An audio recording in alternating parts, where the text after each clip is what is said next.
انسان کو بیدار تو ہو لینے دو، ہر قوم پکارے گی ہمارے حسین۔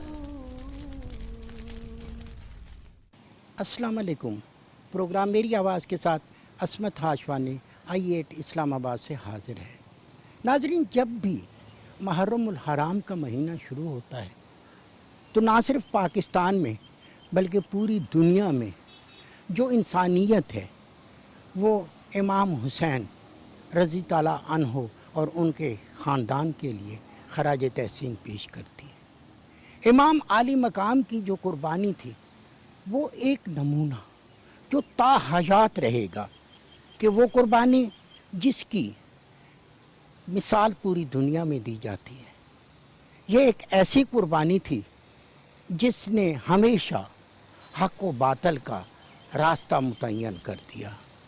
امام نے اپنے کنبے سمیت قربانی دی اور آج بھی 1400 سال گزرنے کے باوجود انسانیت ان کے نقش قدم پر چلتی ہے۔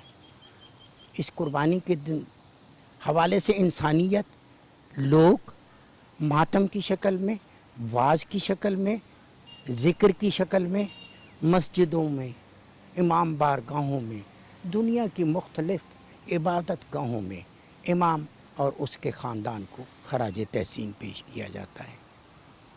اسی حوالے سے مختلف لوگوں سے بات کرنا چاہتا ہوں کہ امام عالی مقام کی ہستی کے حوالے سے، ان کی قربانی کے حوالے سے ان کے خیالات عام آدمی تک پہنچیں تاکہ یہ قربانی تا قیامت زندہ پائندہ رہے، کیونکہ ظلم بڑھتا ہے تو مٹتا ہے اور پھر جابر حکومت ہوتی ہے تو ختم ہوتی ہے۔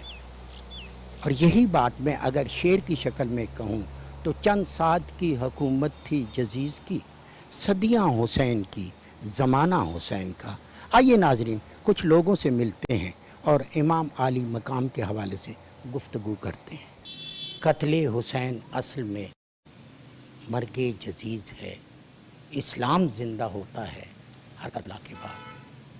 آج اسی حوالے سے ہم نے گفتگو کرنی ہے ادیب، لکھاری، شاعر، ذاکر اور امام عالی مقام کے حوالے سے ایک مستند، ایک تاریخی حوالے سے ایک بڑا نام، شکیل اختر۔ شکیل، میں جب کربلا کی بات کرتا ہوں، ہم یہاں پہ عاشورہ میں جب کربلا کی ساری باتیں کرتے ہیں اور اس کا جو اختتامیہ ہے وہ 10 محرم کا، اس کی اہمیت اور افادیت کے حوالے سے کیا فرمائیں؟ کہ جب سے کائنات بنی ہے معرکہ حق و باطل چل رہا ہے۔ اسلام کے بارے میں کہتے ہیں اسلام دین حق ہے، وہ تمام حق کی باتیں جس کا تعلق حق سے ہے وہ دین اسلام میں موجود ہے۔ اور یہ معرکہ روز اول سے ہے جب شیطان نے انکار کیا تھا اور حق و باطل کا فیصلہ ہونا تھا۔ کربلا اس کے کمال کا نام ہے۔ کربلا کو جہاں بہت سے اور نام دیے جاتے ہیں وہاں اس کو کہتے ہیں معرکہ حق و باطل۔ دیکھیے کربلا جنگ نہیں ہے، ایک بات ذہن میں رکھیے گا، کربلا امن ہے، عدم تشدد کا نام کربلا ہے۔ امام حسین علیہ السلام نے کہیں پہل نہیں کی، 60,000 درہم میں زمین خرید کر یہ بتایا کہ میں اس کا مالک ہوں، اب جو حملہ کرے گا وہ جارح ہوگا، کیونکہ وہ اپنی زمین پہ تھے۔ آخری خطبہ جو امام حسین علیہ السلام نے دیا ہے وہ گھوڑے کو ہٹا کر اونٹنی پر بیٹھ کے دیا ہے۔ اونٹنی امن کی نشانی ہے، گھوڑا جنگ کی نشانی ہے۔ سارے راستے کہتے آ رہے ہیں میں جنگ کرنے نہیں جا رہا ہوں۔ ڈیفینسو رویے اختیار کیا امام حسین نے، پہل نہیں کی۔ پہل جب یزید کی لشکر نے کی ہے تب امام حسین نے دفاعی انداز میں جنگ کی ہے، اور اس دفاع کو معرکہ حق و باطل کہتے ہیں۔ ایک بات ہے، جب ہم معرکہ حق و باطل کہتے ہیں تو ایک حق ہے ایک باطل ہے، دونوں کو ہم حق نہیں کہہ سکتے، دونوں کو باطل نہیں کہہ سکتے۔ جہاں حسین ہے وہاں حق ہے، جہاں حسین نہیں ہے وہ باطل ہے۔ کربلا کا معرکہ ان تمام عبادات کے ساتھ حسین کی موجودگی یہ بتاتی ہے کہ یہ حق پہ ہیں اور ان کے مقابلے پہ آنے والے باطل ہیں۔ شکیل صاحب، ہم نے یہ دیکھا کہ مولانا مودودی صاحب اپنی کتاب میں فرماتے ہیں، وہ کہتے ہیں کہ سوال یہ نہیں ہے کہ انہوں نے بیعت کر لی اور حسین نے بیعت نہیں کی، سوال یہ ہے کہ جب حسین نے بیعت نہیں کی تو باقیوں نے کیسے بیعت کی؟ دیکھیے یہ لفظ بیعت، اچھا وہ آپ نے سوال بڑا اہم چھڑا۔ ولید کے دربار میں 28 رجب کو امام حسین علیہ السلام کا ایک جملہ ہے، اور وہ جملہ یہ ہے کہ جب کہا نا کہ تم بیعت کر لو تو امام حسین نے یہ نہیں کہا کہ میں بیعت نہیں کر سکتا. امام حسین نے کیا کہا کہ مجھ جیسا تم جیسے کی بیعت نہیں کر سکتا. اس ایک جملے میں پوری تاریخ مولا امام حسین نے سمجھا دی کہ تم جیسے کی بیعت نہیں کر سکتے. اس کا مطلب ہے جب تم جیسا بیعت طلب کرے گا اس وقت مجھ جیسا حق پرست اس کو انکار کرے گا. بیعت سے انکار. اچھا کیا فرق پڑتا ہے اگر ایک امام حسین علیہ السلام بیعت نہ کرے؟ پورا مکہ مدینہ سب نے بیعت کر لی تھی. یزید جانتا تھا کہ پوری دنیا بیعت کر لے مجھے سند اسی وقت ملے گی جب نواسہ رسول میری بیعت کرے گا. اور نواسہ رسول کا یہ انکار ہے جس نے آج تک اسلام کو سرخرو اور سر بلند رکھا ہوا ہے. میں نے دیکھا کہ آپ نے بڑے خوبصورت پیرائے میں سب کچھ بیان کرتے ہیں، لیکن آپ خوبصورت شعر بھی لکھتے ہیں. میں چاہوں گا کہ امام علی مقام کو اپنے کلام کے حوالے سے دیکھیے چند شعر مولا حسین کی شان میں ہے کہ چہرہ حسین کا کہیں لہجہ حسین کا، ٹھنڈی ہوا میں چاند سراپا حسین کا، نظم فلک پہ یوں ہی ستارے نہیں شکیل، اللہ نے اتارا ہے صدقہ حسین کا. میرا مالک مجھے اس بحر سخن میں رکھے، حشر تک مجھ کو غلامان حسن میں رکھے، ہم اسی صاحب تحریر کے شیدا ہیں شکیل، جن سے لکھوا کے صحابی بھی کفن میں رکھے. کیا خوبصورت الفاظ ہیں. شکیل میں یہ چاہوں گا کہ جب آپ اپنی گفتگو کو سم اپ کریں تو آج کا میسیج، آج کے دور میں مادیت کی دنیا ہے، بہت زیادہ مسئلے مسائل بھی ہیں، لیکن غم حسین جو ہے وہ سب کا سانجا ہے. اس حوالے سے کیا فرمائیں؟ پہلی بات تو کربلا کا جو مقصد اور میسیج ہے وہ ایک ہے اور اس 1400 سال میں وہ تبدیل نہیں ہوا ہے. کربلا کا بنیادی مقصد دین اسلام اور شریعت محمدی پر پڑے ہوئے منافقت کے نقابوں کو اتارنا ہے. آپ کا ہر وہ عمل جو منافقت پہ ضرب لگائے وہ کربلا کا مقصد ہے. کربلا جہاں آپ کو صبر عطا کرتا ہے وہاں ایک طاقت عطا کرتا ہے، انکار کی طاقت عطا کرتا ہے اور دنیا میں رہنے کا سلیقہ عطا کرتا ہے. اسی کو حق کہتے ہیں جو اہل بیت کا حق ہے.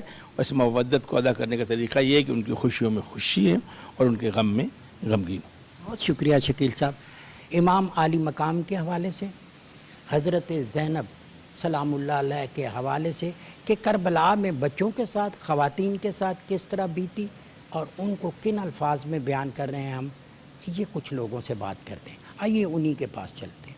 ناظرین، جس طرح ہم بات کرتے ہیں کہ جب تک دنیا ہے حضرت امام علی مقام کے حوالے سے سلام بھی ہوگا، منقبت بھی ہوگی اور نوحہ بھی ہوگا. اور اس حوالے سے وہ عقیدت مند لوگ جو ہمیشہ امام کی شان میں اس طرح کے الفاظ بیان کرتے ہیں، ان میں ایک بڑا نام جو ہے وہ ڈاکٹر نادیہ نقوی کا ہے. ہمارے ساتھ موجود ہیں. نادیہ، اگر میں آپ سے آج گزارش کروں کہ آپ سب سے پہلے ہمیں امام علی مقام کے شان میں سلام پیش کریں. جس کو خدا نوار سے کرب و بلا بنا دیا، جس کو خدا نوار سے کرب و بلا بنا دیا، صحرا کو سے رئیس نے خاک شفا بنا دیا، صحرا کو سے رئیس نے خاک شفا بنا دیا، لخت جگر بطول کی دیکھو نوازش، اگر گستاخیاں معاف کی، کتنے حسین موڑ پر، کتنے